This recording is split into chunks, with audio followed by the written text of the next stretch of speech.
8 साल की शालू अपनी गरीब माँ सुनीता के साथ एक छोटी सी झोपड़ी में रहती थी। शालू पहले अपने माँ और बाबा के साथ रहती थी। उन तीनों की जिंदगी अच्छी चल रही थी, लेकिन एक रोज कुछ ऐसा हुआ कि उनकी जिंदगी ही बदल गई। उसके पिता बिरजू ट्रेन में चना चाट बनाकर बेचते थे। एक रोज जब वो ट्रेन के दरवाजे पर खड़ा था, तभी उसका पैर लड़खड़ाया और वो चलती हुई ट्रेन से नीचे गिर गया और ट्रेन के नीचे आने से उसकी मौत हो गई। उसकी कटी हुई लाश घर आई तो सुनीता सदमे से बैठ गई। अपने बाबा की लाश देखकर शालू बोली, बाबा, बाबा ये क्या हो गया आपको? बाबा उठो ना।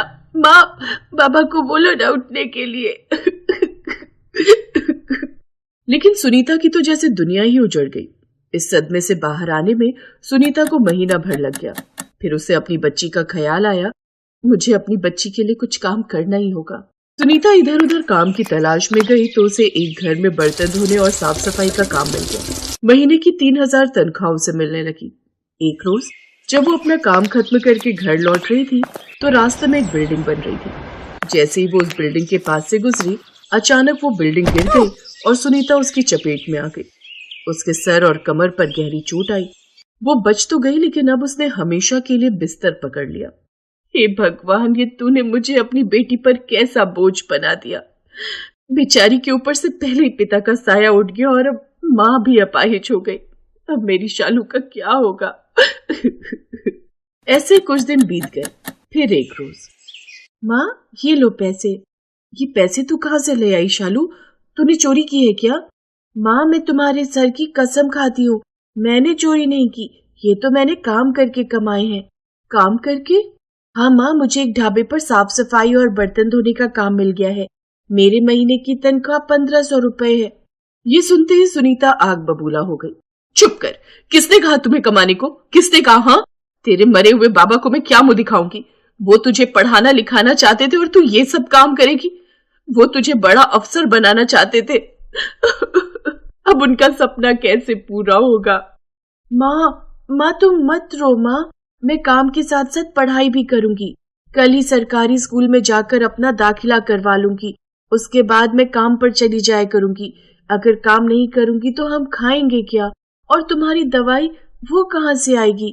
बाबा के बाद अब तुम्हें भी कुछ हुआ तो मैं भी मर जाऊंगी माँ। अपनी गरीबी और लाचारी को देखते हुए सुनीता भी रोने लगी। वो जानती थी कि उसकी बेटी जो कह रही है वो भी सच है। बिना काम के उनका गुजारा कैसे चलेगा? उस दिन के बाद से वो स्कूल भी जाने लगी। उसके बाद वो काम पर जाने लगी। ऐसे ही कई दिन बीत गए। स्कूल में उसकी गरीबी देख सभी बच्चे उसका मजाक उड़ाते। देखो तो इसको, ये फटीचर कैसी बनकर आती है। इसको देखकर तो लगता है ये किसी भिखारी की बेटी है। बिल्कुल ठीक कहा। लंच में देखा नहीं था, 2 सूखी रोटी लाई थी, वो भी नमक के साथ। सभी बच्चे उसका मजाक उड़ाते, लेकिन वो किसी से कुछ नहीं कहती। वो अपनी माँ को भी ये सब बातें नहीं बताती, क्योंकि वो जानती थी कि वो अपनी माँ से ये बात करेगी तो वो भी परेशान हो जाएंगी। सारा दिन कोल्हू के बैल की तरह काम करते करते नन्ही शालू थक जाती और रात को चटाई पर लेटते ही उसे नींद आ जाती। ऐसे ही कुछ दिन बीत गए। फिर एक रोज, सभी बच्चे ध्यान से सुनो, कल 26 जनवरी का प्रोग्राम है और सभी बच्चों को स्कूल में सफेद रंग की साफ सुथरी यूनिफॉर्म पहननी है और झंडा भी लाना है। एक बड़े मंत्री हमारे चीफ गेस्ट बनकर आएंगे और खासकर तुम शालू, ये फटीचर वाले गंदे बदबूदार ड्रेस पहनकर मत आ जाना। सभी बच्चे हंसने लगे। शालू शर्मिंदा हो गई। घर आकर वो काम पर चली गई। फिर रात को वो घर लौटी। मैं नई सफेद वर्दी कहाँ से लाऊं? माँ की दवाई और घर का राशन लाने में ही पैसे खत्म हो गए। ऐसा करती हूँ, इसी वर्दी को अच्छे से धो लेती हूँ। शालू रात को उसी वर्दी को धोती है और कागज पर ही एक झंडा बनाकर तैयार कर लेती है। अगली सुबह जब वो ड्रेस पहनती है तो वो हल्की गीली होती है। बाहर हल्की ठंड भी थी, लेकिन वो कांपते हुए हाथों में झंडा लिए स्कूल चली जाती है। जहाँ पहुंचकर तो वो हैरान ही रह गई। स्कूल में कुछ आतंकवादी आ गए थे और उन्होंने मंत्री और कुछ बच्चों को अगवा कर लिया था। वो दीवार की ओट में छिप गई। अब हम सरकार से अपने साथी को छुड़ाने की मांग रखेंगे, जिसके बाद हम अपने साथी को लेकर यहाँ से फरार हो जाएंगे, लेकिन साथ ही इस मंत्री को भी मार कर जाएंगे। शालू ये सब देख रही थी। तभी उसकी नजर गणतंत्र दिवस में बनने वाले उस भोजन की तरफ गई जो सबके लिए तैयार हो रहा था। वो चुपके से उस ओर गई और वहां से मिर्च का पाउडर उठा लाई। उसने जल्दी से वो मिर्च का पाउडर उन दोनों पर डाल दिया। अचानक हुए इस वार से वो संभल नहीं पाए। और आंखें मलते हुए जोर जोर से चिल्लाने लगे। फिर शालू ने पास में रखा डंडा उठाया और उनकी पिटाई करने लगी। शाबाश बेटा, आज तुम्हारे कारण हम सबकी जान बच गई। उसकी बहादुरी के लिए शालू को पुरस्कार मिला। साथ ही 5 लाख रुपए और एक बड़ा पक्का घर भी देने का वादा किया। फिर मंत्री ने उसी के हाथ से 26 जनवरी का झंडा भी फहराया। जब ये बात सुनीता को पता चली तो उसे अपनी बेटी पर नाज हुआ। अब शालू अपनी माँ के साथ सरकार द्वारा दिए हुए एक पक्के घर में रहने लगी। सरकार ने सुनीता का इलाज बड़े से बड़े अस्पताल में करवाया। कुछ ही दिनों में वो पूरी तरह से ठीक हो गई। सुनीता ने खुद की चाय नाश्ते की दुकान खोल ली। अब शालू को काम करने की जरूरत नहीं थी। वो तो बस अब अपनी पढ़ाई पर ध्यान देती, क्योंकि उसे अपने माँ बाबा का सपना जो पूरा करना था।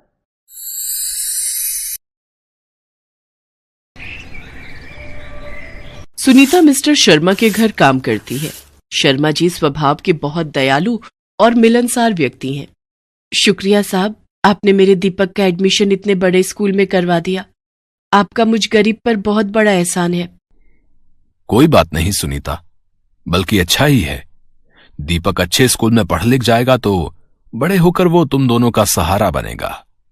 इसमें शुक्रिया की कोई बात नहीं। अच्छा मालिक, अच्छा मेम साहब, चलती हूँ।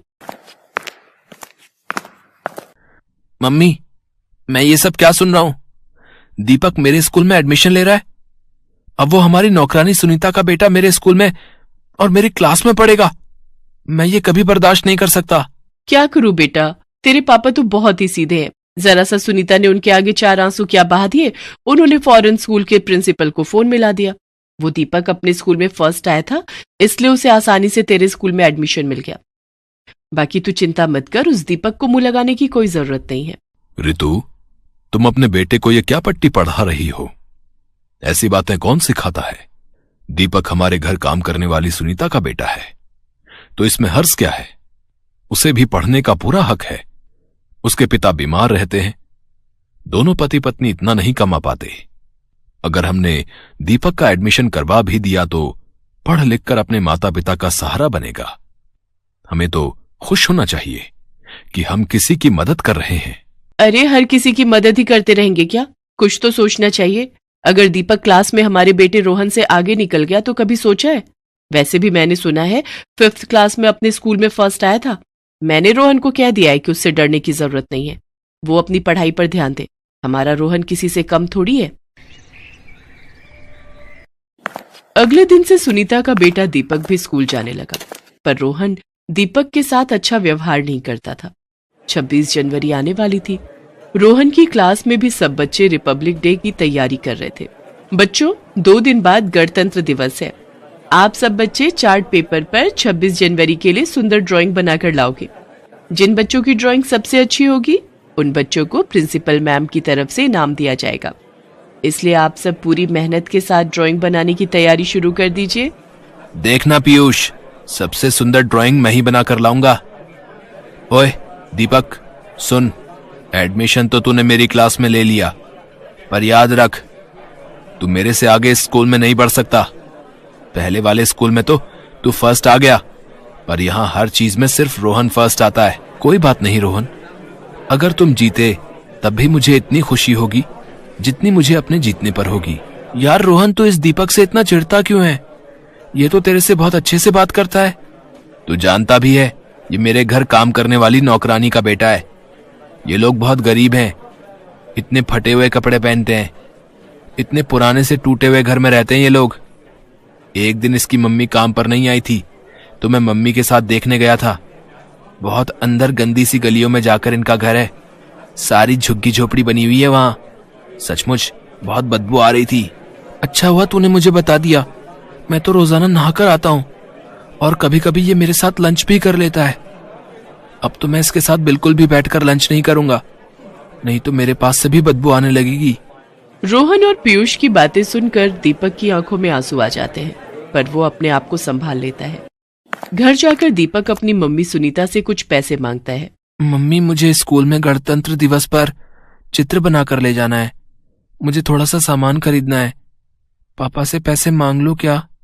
नहीं नहीं दीपक, पापा से मत मांग। काम से थके हुए हैं, सोने दे।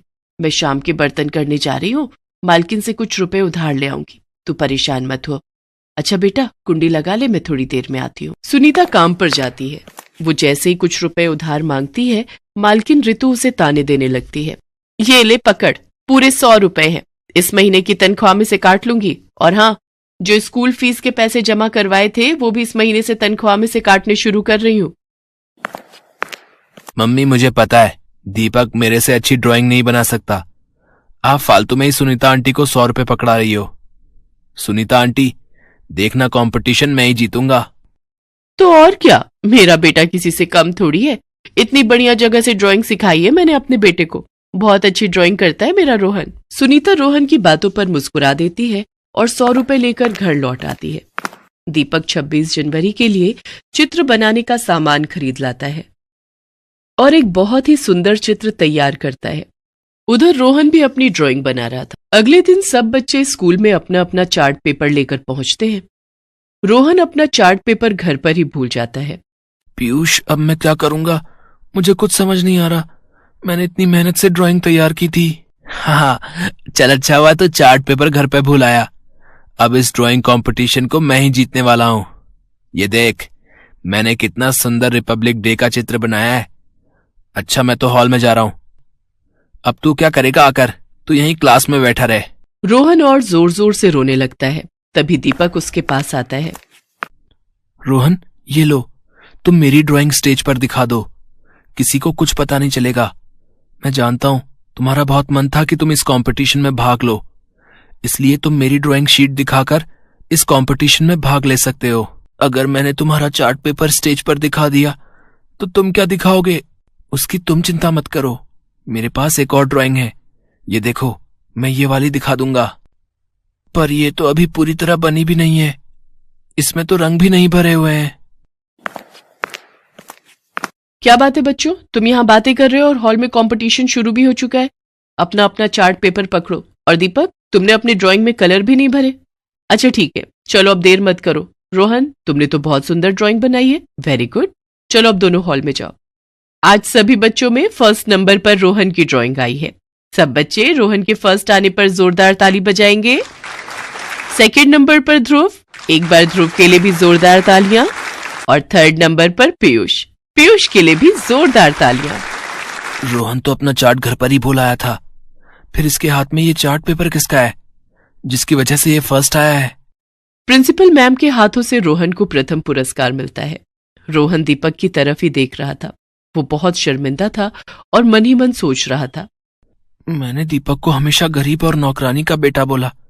कितनी नफरत करता था मैं दीपक से, पर आज मुझे फर्स्ट प्राइज जीतते देखकर भी दीपक के चेहरे पर कितनी खुशी है। पर इस इनाम का असली हकदार तो दीपक है। मुझे ये सच्चाई प्रिंसिपल मैम को बतानी ही होगी। प्रिंसिपल मैम, मुझे आपसे कुछ कहना है। इस इनाम का असली हकदार मैं नहीं बल्कि दीपक है। आप ये प्राइज उसको दे दीजिए मैम। मैं तो अपना चार्ट पेपर घर पर ही भूल आया था, पर दीपक ने मुझे अपना चार्ट पेपर दे दिया। ये ड्राइंग दीपक ने की है। रोहन सारी बात हॉल में मौजूद टीचर्स और बच्चों के सामने कहता है। प्रिंसिपल मैम रोहन की ईमानदारी पर बहुत खुश होती हैं। एक ट्रॉफी रोहन के लिए भी लाई जाए। तुम दोनों हमारे स्कूल का गौरव हो। God bless you both. इसके बाद स्कूल में 26 जनवरी के लिए कार्यक्रम प्रस्तुत होते हैं। सब बच्चे मिलकर धूमधाम से रिपब्लिक डे मनाते हैं। घर आकर रोहन सारी बात अपने मम्मी पापा को बताता है। रोहन की मम्मी रितु भी दीपक के इस व्यवहार से बहुत खुश थी। उस दिन के बाद मालकिन रितु ने भी अपना व्यवहार बदल लिया। रोहन भी अब दीपक का अच्छा दोस्त बन गया था। Thanks for watching.